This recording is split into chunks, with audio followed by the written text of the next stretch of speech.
Oke, selamat sore, Assalamualaikum warahmatullahi wabarakatuh.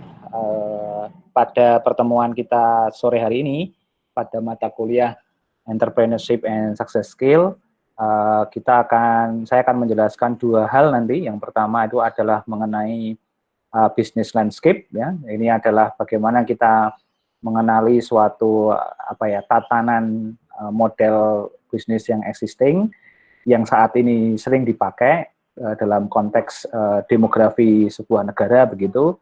Terus kemudian kita juga akan membahas tentang teknik bagaimana membangun startup yang disesuaikan dengan bisnis landscape ini. Nah, saya menggunakan latar belakang dua negara yang cukup dominan, yaitu negara Cina dan India, yang tanda kutip itu merupakan dua negara yang saat ini cukup mempengaruhi bisnis landscape dalam konteks digital startup, ya. Jadi kita bisa sama-sama tahu kalau di India itu seperti dapurnya atau back end-nya perusahaan-perusahaan teknologi di Silicon Valley. Jadi mungkin nama besarnya ada di Amerika gitu ya, perusahaan-perusahaannya, tetapi engineer intinya sebenarnya ada di India ya. Jadi di Indonesia pun juga terasa, jadi seperti Gojek, kemudian Traveloka, terus beberapa unicorn yang besar juga sebenarnya mengalami hal yang serupa. Jadi bisnis landscape-nya di Indonesia, katakanlah engineer yang general itu ada di Indonesia, tapi yang core engineer-nya ada di India. Jadi kemudian di Cina lebih masif lagi, mereka punya teknologi yang hulu ke hilir yang cukup masif. Sekarang menjadi kiblat banyak sekali teknologi-teknologi terkini seperti artificial intelligence, big data, IoT, itu semua lari ke sana. Nah, sebenarnya apa yang terjadi, kenapa bisa begitu, dan apa saja ya beberapa negara lain yang terlibat yang kemudian memiliki bisnis landscape yang juga berbeda. Oke, mari kita lihat.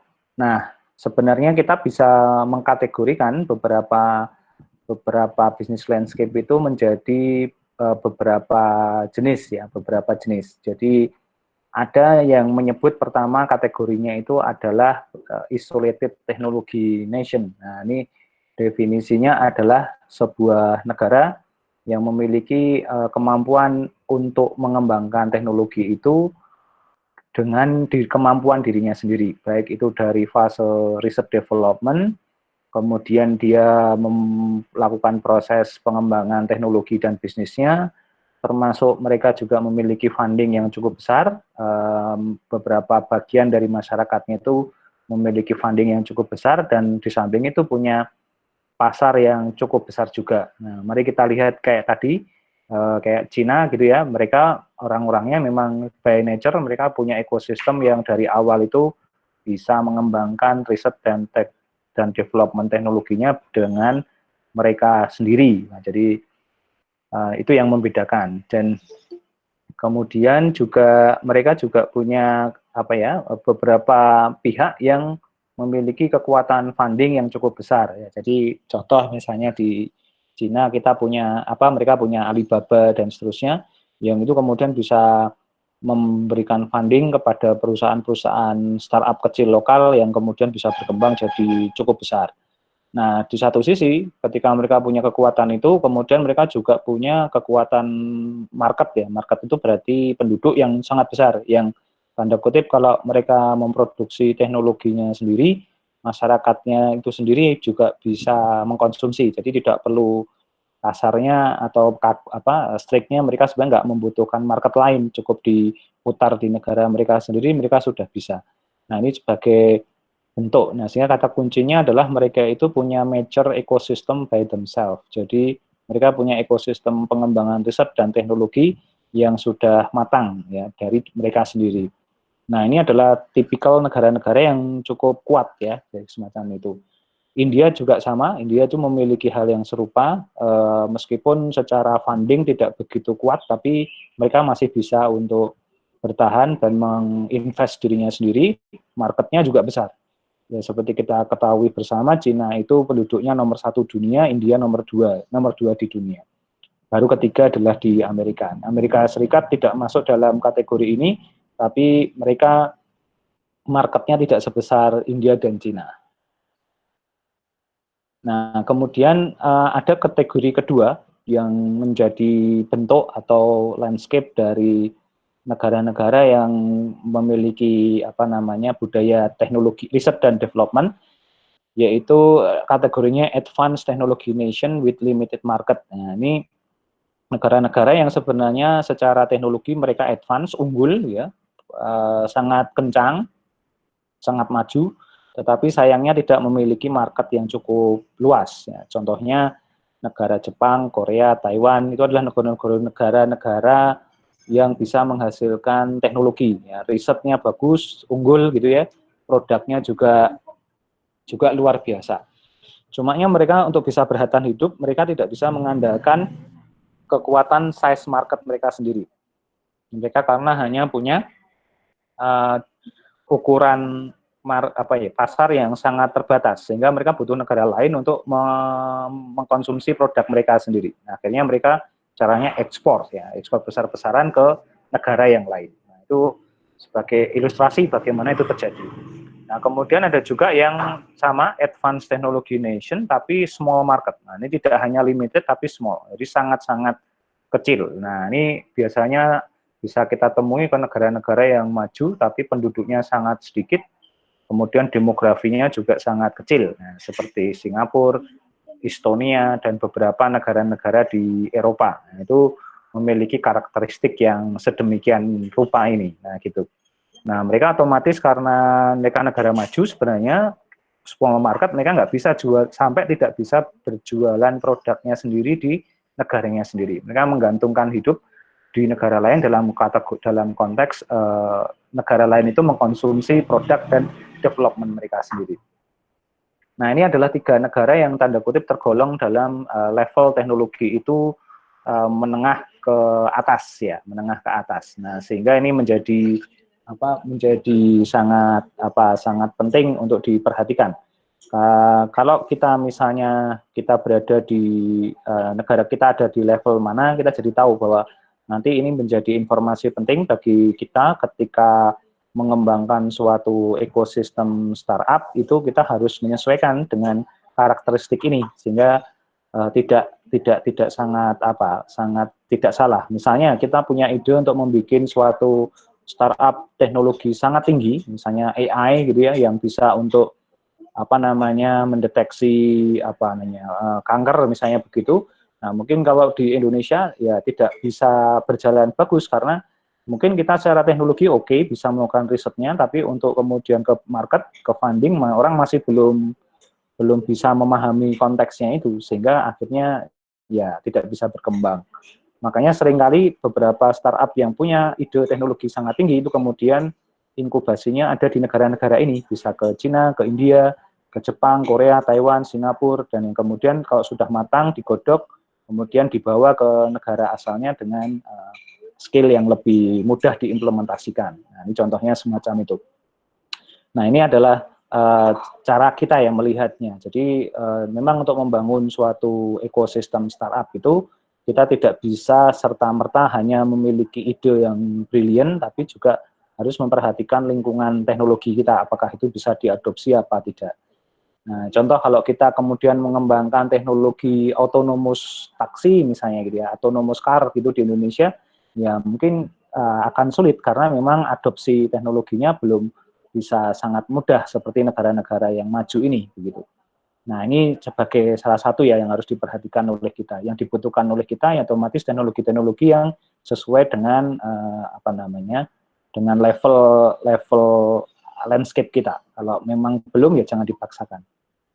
Oke, itu nomor yang tiga jenis yang pertama. Kemudian sebenarnya kita juga punya jenis yang lain ya, jenis yang lain. Jadi jenis yang lain itu ada yang disebut sebagai emerging technology nation tapi limited market. Nah, kenapa disebut emerging itu adalah negara-negara yang sebenarnya sudah mulai memiliki frame atau bentuk riset teknologi dan development-nya yang cukup bagus ya, seperti di Thailand dan Filipina mereka punya hal itu, Vietnam juga sudah memiliki hal tersebut, Malaysia juga sudah memiliki tersebut, mereka sudah punya adopsi teknologi yang jauh lebih baik begitu, tetapi marketnya juga kecil, ya, gitu. Jadi marketnya juga kecil. Thailand, negara-negara Asia Tenggara dan segala macam itu masuk ke dalam kategori ini, karena belum sangat matang teknologinya, tetapi ya limited market.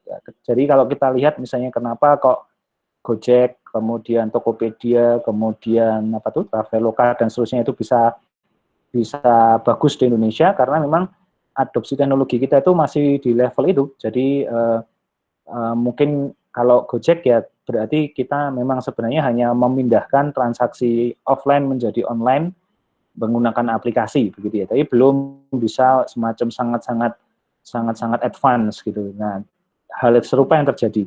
Makanya itu yang menyebabkan semacam dulu ada Uber ya, mungkin masih ingat Uber itu tidak bisa kalah bersaing dengan di Indonesia karena memang teknologinya terlalu advance menurut saya. Jadi tidak bisa kemudian tidak bisa beradaptasi dengan apa namanya itu dengan pasar di Indonesia, sehingga otomatis kalah dengan yang memang sesuai dengan adopsi teknologinya.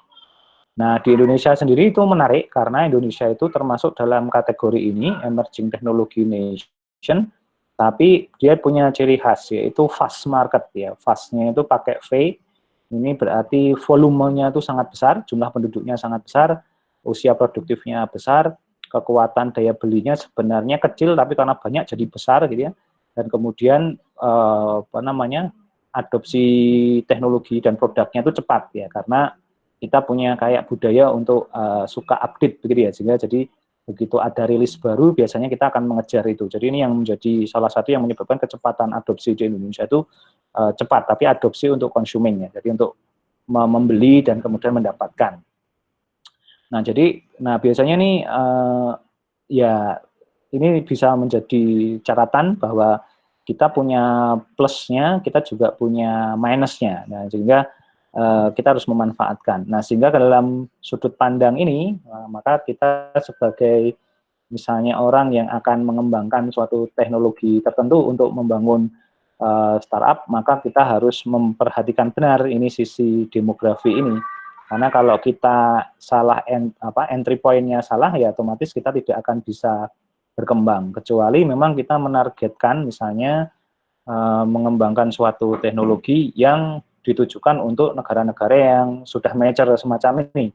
Nah, jadi kita bisa bikin startup berbasis artificial intelligence misalnya begitu, tapi ya memang proyeksinya dipakai di negara-negara yang di luar dan seterusnya. Nah, itu salah satu challenge dan juga salah satu istilahnya itu ya tantangan bagi seorang entrepreneurship atau entrepreneur untuk kemudian menentukan langkah sebenarnya mau seperti apa yang mau dibangun. Nah, ini kesempatan baik bagi rekan-rekan yang masih belajar di perguruan tinggi dan seterusnya, itu untuk mempelajari ini, mengamati ini, karena sekarang tatanan dunianya juga mulai berubah karena ada pandemi ini, sehingga kemudian menyebabkan ini pasti nanti bergeser ya, nah, ini pasti akan bergeser. Tapi so far ini masih berlaku, cukup baik, cukup kencang, sehingga harus benar-benar rekan-rekan juga harus memahami konteks ini ya, gitu, jadi semacam itu. Sama juga misalnya kalau misalnya kita di Indonesia teman-teman sudah punya ide pengembangan entrepreneurship atau kewirausahaan tertentu dan kemudian sudah mulai jalan, nah nanti strategi ekspansi ke negara lain juga harus dilihat. Misalnya kalau kita misalnya kenapa kok Gojek ini bermainnya ke Filipina, ke Thailand, Vietnam, Myanmar begitu ya, karena memang yang dekat gitu ya, dekat dalam artian secara kematangan teknologinya dekat gitu. Dia belum bisa untuk bisa kemudian langsung masuk ke establish ke Singapura misalnya, itu pasti akan benar-benar battle sama Grab gitu ya, dan pasti akan kalah gitu. Kemudian kalau kenapa kok belum ke teknologi nation ke Jepang, Korea, sama juga begitu. Mereka sekarang ya hanya misalnya untuk engineer core-nya itu ke Singapura dan seterusnya, tapi kan bukan bisnisnya. Nah, itu salah satu konsekuensinya. Nah, dari 5 jenis maturity level atau demografi ini memunculkan sebenarnya strategi ya, strategi. Jadi ini ada lima hal yang mengidentikan atau yang membuat kemudian suatu kalau kita mau kemudian mengkristalkan atau merealisasikan ide startup kita itu menjadi sangat bagus, maka sebenarnya ada lima poin yang harus diperhatikan oleh rekan-rekan sekalian ya. Jadi pertama, ketika kita mengembangkan suatu ide, maka kita yang harus dipikirkan, tadi poin pertama tentang demografi landscape bisnisnya. Nah, sekarang kita harus memperhatikan benar nih ciri-ciri dari customer need-nya. Jadi ini agak sangat unik ya dibanding dengan yang lainnya. Jadi yang pertama adalah kita harus memiliki strategi bagaimana memvariasikan channel ya. Channel ini maksudnya adalah saluran layanan yang berbasis teknologi informasi. Nah, yang dimaksud dengan variasi channel ini adalah bagaimana kita kemudian menyediakan platform agar orang itu bisa mengakses layanan kita atau produk kita itu dari channel-channel yang bervariasi, ya, channel-channel yang bervariasi. Jadi misalnya nanti terkait dengan contohnya kita di dunia mobile, kita punya aplikasi yang harus running di website, ya, harus running di mobilenya pun bermacam-macam, ada yang Android, ada yang iOS, setiap platform punya versioning sendiri-sendiri, nanti harus diperhatikan benar nih, karena kita kan kalau jangan sampai misalnya muncul rilis Android baru atau iOS baru, kemudian kita tidak mengantisipasinya, akhirnya aplikasi kita tidak bisa berjalan dengan smooth di situ, itu menyebabkan kemudian ya otomatis kegagalan layanan dan produk yang kita hasilkan. Nah, kita juga belum bisa memukul rata semuanya menggunakan aplikasi mobile, masih menggunakan aplikasi website gitu ya, web browser gitu, dan kita juga perlu tahu web browsernya macam-macam dan seterusnya. Nah, ini juga menjadi menjadi tantangan tersendiri ketika kita mau melakukan itu. Nah, coba nanti kalau ada kesempatan kalian bisa coba lihat ya, beberapa layanan-layanan akan fokus ke situ. Jadi maka sangat lazim jika kemudian banyak startup kemudian membuat divisi yang sangat rigid ya, divisi mobile sendiri, divisi web application sendiri, bahkan ada yang versi enterprise dan seterusnya. Nah, yang kedua, ini yang menarik bahwa layanan-layanan ini sekarang mostly dibuat dengan style bukan corporate besar, bukan enterprise besar gitu, dalam artian bukan aplikasi yang sangat besar, tapi sudah sangat personalized. Jadi di belakangnya boleh ribet, boleh besar, tapi yang ditampilkan ke masyarakat atau ke customer itu sangat personalized dan sangat simple. Nah, ini tentu saja ada targetnya ya. Targetnya adalah agar kemudian orang tidak merasa diribetkan atau merasa disusahkan dengan layanan yang terbaru. Nah, ini adalah layanan yang berbasis personal. Nah, kemudian yang ketiga itu biasanya akan memunculkan suatu cara-cara baru dalam melakukan transaksi atau komunikasi. Jadi fokusnya adalah cara-cara baru dan berkomunikasi. Nah, sekarang mulai bermunculan dengan adanya situasi saat ini, misalnya kemudian muncul ada startup baru namanya Sayur Box misalnya gitu ya. Nah, itu dia menyediakan platform untuk pesan sayur segar, kemudian nanti dikirim ke rumah gitu ya. Nah, itu contoh. Jadi yang shifting dari cara-cara lama kita belanja sayur ke pasar tradisional bergeser ke digital dengan cara yang diantar dan seterusnya. Nah, ini juga lagi ada masa nih bagi aplikasi-aplikasi yang existing semacam Gojek, Grab itu kita mereka mulai memikirkan untuk cara-cara baru bertransaksi ya ketika menghadapi situasi yang tidak nyaman untuk bisnis mereka gitu ya. Nah, tetapi fokusnya tetap yang nomor 4, yaitu bagaimana tetap kita bisa mengumpulkan orang yang dalam jumlah yang besar dan dalam waktu yang singkat ya, untuk kemudian ini menciptakan nilai valuasi yang tinggi bagi startup begitu ya. Jadi suatu startup atau suatu bisnis itu dinilai memiliki nilai jual yang tinggi ketika ini dia memiliki kemampuan untuk mengumpulkan orang dalam jumlah yang besar. Kalau bahasa sosial media itu visitornya banyak, like-nya banyak dan seterusnya begitu. Tetapi dalam waktu yang singkat. Jadi mengumpulkan orangnya itu nggak perlu lama-lama, tapi bisa cepat gitu ya, dalam kurun waktu yang sangat cepat gitu.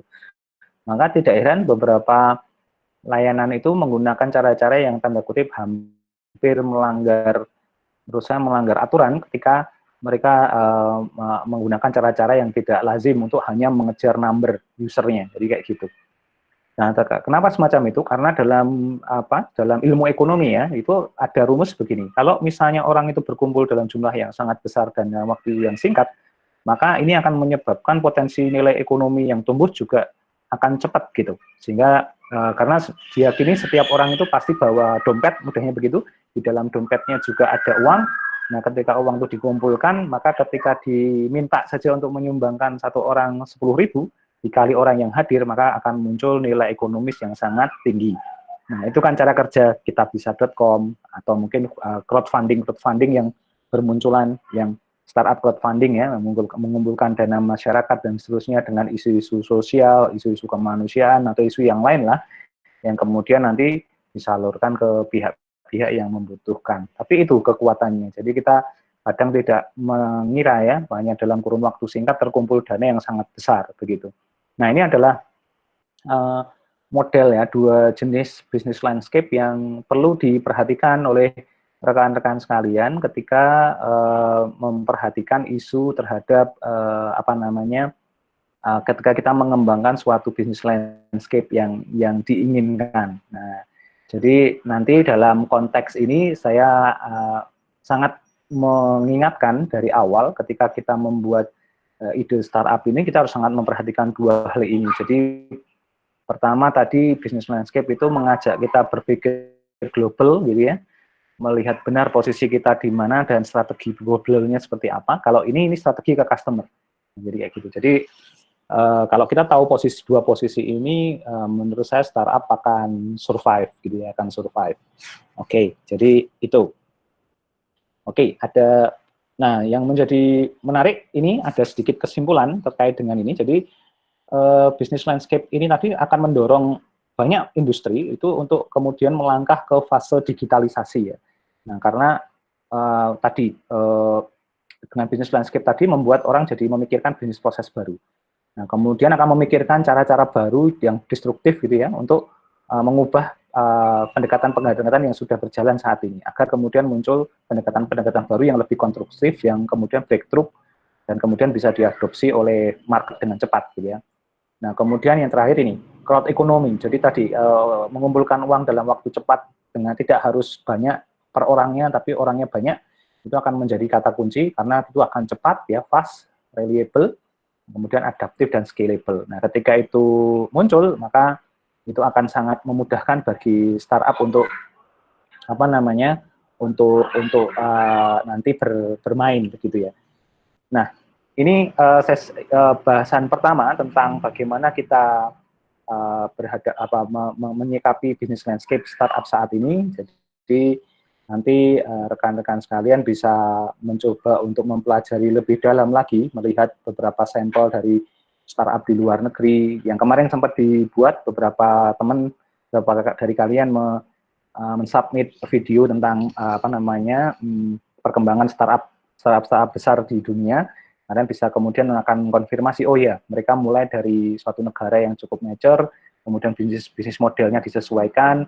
Kemarin kita membicarakan bisnis model, ketika bisnis modelnya disesuaikan, yang kemudian akan menciptakan suatu pendekatan strategi bisnis ke market yang cukup berhasil begitu ya. Nah, kuncinya nanti kalau itu bisa disesuaikan, itu akan menyebabkan istilahnya bisnis landscape-nya itu berjalan dengan baik, kayak gitu. Oke, itu sesi pertama dari materi kita mengenai bisnis landscape. Jika ada pertanyaan, silakan disampaikan sebelum saya lanjutkan.